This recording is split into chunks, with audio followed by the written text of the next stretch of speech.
जय माता की। कल 26 सितंबर से माता रानी के नवरात्रे प्रारंभ हो रहे हैं और यह कल से शुरू होकर के 4 अक्टूबर तक पूरे के पूरे 9 नवरात्रे हैं। कोई भी नवरात्रा कम या ज़्यादा नहीं है और इन 9 दिनों में माता के भक्त अपने अपने तरीके से माता रानी की आराधना करते हैं, पूजा अर्चना करते हैं।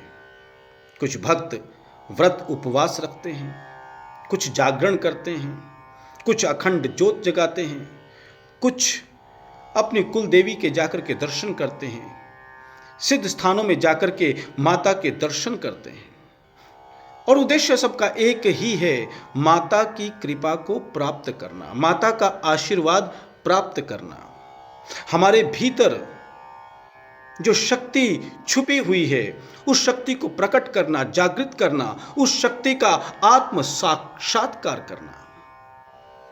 सभी अपने अपने तरीके से माता की आराधना करते हैं और कुछ लोग इन 9 दिनों में आराधना तो करते हैं लेकिन डरे डरे से, सहमे सहमे से रहते हैं कि उनसे कोई गलती ना हो जाए, कहीं माता रानी रुष्ट ना हो जाए। इसलिए वो कोई भी कार्य करते हैं वो डर डर कर करते हैं।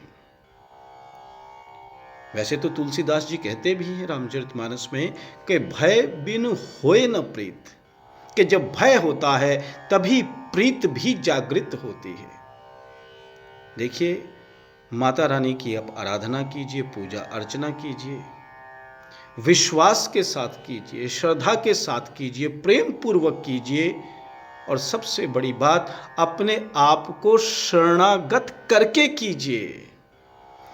माता रानी की पूजा कैसे होती है, उसका विधि विधान क्या है, ये तो केवल माता रानी जानती है।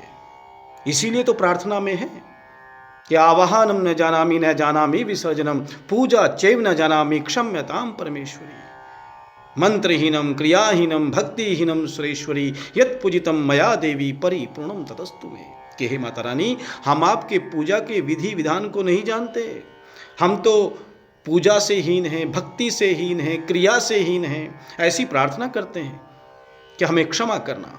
तो बात क्या है कि अपने आप को माता को शरणागत कर दीजिए, माता की शरण में जाकर के आप माता की आराधना कीजिए। इन 9 दिनों में जो विशेष ध्यान रखना है, आपकी जो भी कुल देवी है उन्हें जरूर नमस्कार कीजिए, उन्हें प्रणाम कीजिए, उनका आशीर्वाद प्राप्त कीजिए, उनके नाम की अपने घर में ज्योत जगाइए।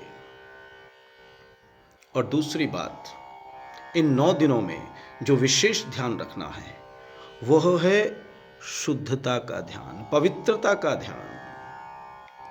हमारा आहार शुद्ध हो। प्रयास कीजिए कि बाहर खाना ना खाएं। जिनका व्रत है वो तो अच्छी बात है, जिनका व्रत नहीं है वो भी प्रयास करें कि अपने घर पर ही सात्विक भोजन करें।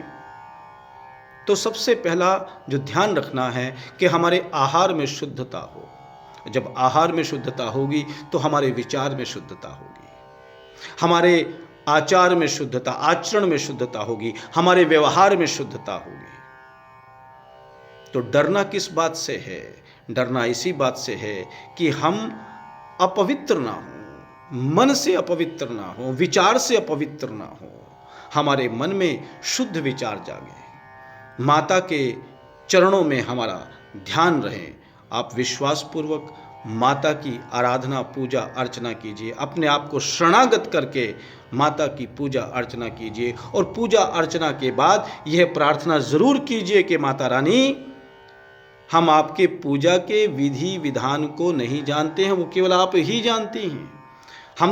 हमारे पास तो जैसी भी अल्प बुद्धि है उस बुद्धि को आप हमारी स्वीकार कीजिए, हमारी पूजा को स्वीकार कीजिए और अपनी कृपा दृष्टि हमारे ऊपर बना करके रखिए। तो इस प्रकार से आप माता की पूजा अर्चना कीजिए और माता का आशीर्वाद प्राप्त कीजिए। जय माता की।